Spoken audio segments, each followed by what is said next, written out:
Karl a 8 ans. Karl est dans un cours d'éducation physique. Il fait un mouvement à répétition. Il excelle, contrairement aux autres élèves.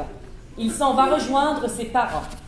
Alors, la pièce qu'a écrite Charles Roy parle principalement de l'histoire de Karl. Karl, qui est le personnage principal, qu'on va suivre à 8 ans, après ça à 28 ans, et surtout adulte. Donc, il est adulte, il a une petite fille qui s'appelle Rebecca, et c'est un bon papa, mais il est un peu trop stressé par le travail.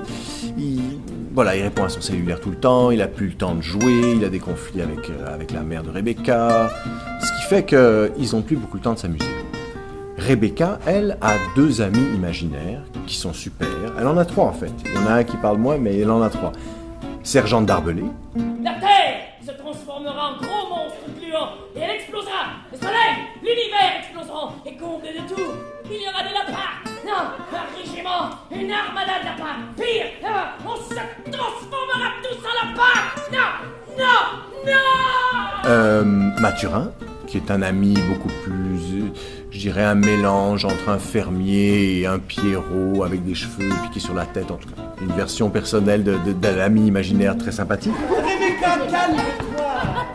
Mais c'est pas moi, c'est Mathurin. Tu peux pas le voir de toute façon. Alors ils vont le kidnapper dans le monde imaginaire et lui faire vivre 3 épreuves.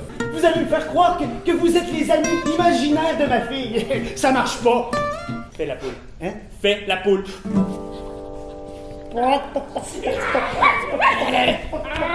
Les épreuves du temps perdu. Les quoi? Et Karl va être confronté à ces vieux démons, si on peut dire. C'est un espèce de petit poussin malfaisant, une petite voix qu'il a, et qu'on a tous d'ailleurs, qui a tendance à nous traiter d'incapables, nous rabaisser.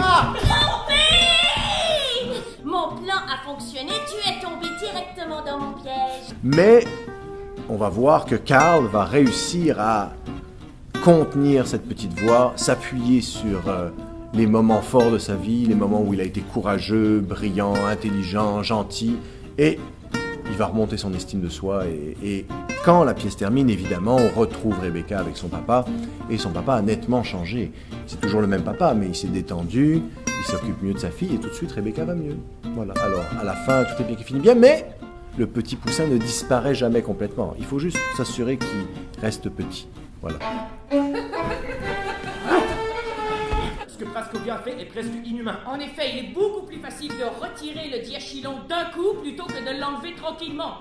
Oh, regarde, je suis là-bas, Ouais! Karl Thibodeau, au tableau. Et soit